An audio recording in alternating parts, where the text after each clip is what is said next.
بەناوی خۆی گەورە و میرەبان سڵاوتان لێ بێتن. دیارە لە هەندێک شوێنەوە بڵاوکرایتەوە کە ئەوانەی پاسپۆرتیان بەسەردا چووە و پێشکەشی پرۆسەی حەجیان کردووە، فۆرمیان پڕکردوتەوە، ناوەکانیان ڕەت دەکرێتەوە لە سیستەم.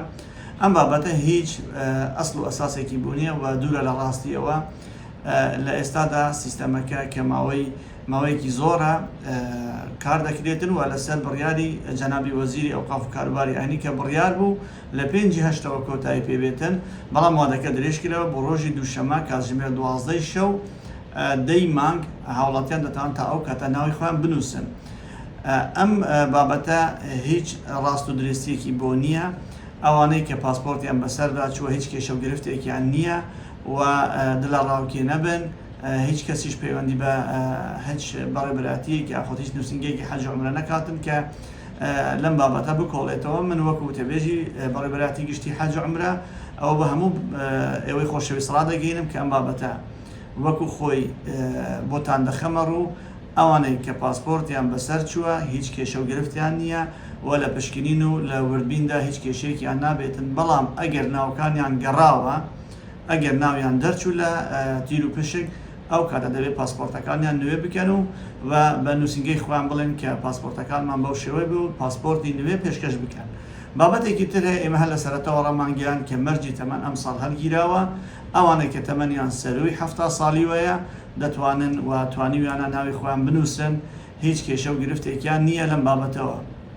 شتێکی تر هەیە، تاوەکو ئێستا زیاتر لە نزیکەی 6,000 فۆرم پڕکراتەوە کە زیاتر لە 8,000 کەس دەبێتن و پرۆسەکە بەردەوامە تاوەکو ڕۆژی 10/8 ئەم پرۆسەی ناونووسینی حاجیان بەردەوام دەبێتن. و من دەبێت ئەوەش بخەمە ڕوو کە ئەو سیستەمە لەسەر ئاستی وڵاتانی ناوچەکەش سیستەمێکی زۆر پێشکەوتووە و کار لەسەر ئەوە دەکەین کە لە ساڵانی داهاتوودا هەر کەسێک ئەگەر حەجی کردی بێتن بە UPN-ەکەوە ڕاستەوخۆ کە پێشکەش دەکاتن ڕەفزی بدرێتەوێ. ئەمەش لە پێناو بەرژەوەندی گشتی و یەکسانی یاخود دادپەروەری لە نێوان هاوڵاتیانی هەرێمی کوردستاندا. بابەتێکی تر هەیە، دەمەوێت لێرەوە زۆر بە باشکرا پێتان بڵێم کە ئەم ساڵ وەکو ئەوانەی کە با ساڵات چوون یاخود تەمەنیان زۆرە، شانسێکی زۆرتریان پێدراوە لەوەی کە ئەگەر کوڕێک تەمەنی لە 18 ساڵی بێتن ناتوانێت ناوی خۆی تۆمار بکاتن. بۆ کوڕ دەبێت تەمەنی سەر 25 ساڵ بیت و بۆ کچیش بە تەنها دەبێت تەمەنی سەر 45 ساڵ بیت. اینجا دەتوانێت ناوی خۆی بنووسێت بۆ پرۆسەی حەج. ئەمەش بە هەمان شێوە وەکو کار ئاسانی و یارمەدانی ئەو کەسانێک کە بە ساڵات چوون بۆ ئەوی زیاتر چانسیان بدرێتن.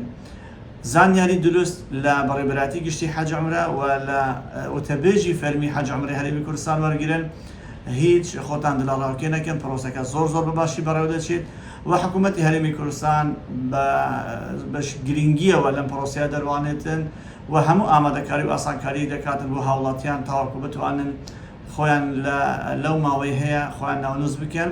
دەبێت ئەوەش ڕابگەینم کە چەندین جاری دیکەشم باس کردووە، ناونووسینی حاجیان تیر و پشکەکە بۆ ساڵی 27 و 28 دەکرێت و لە هەمان کاتدا ناوی یەدەکانیش ڕادەکێشێتن.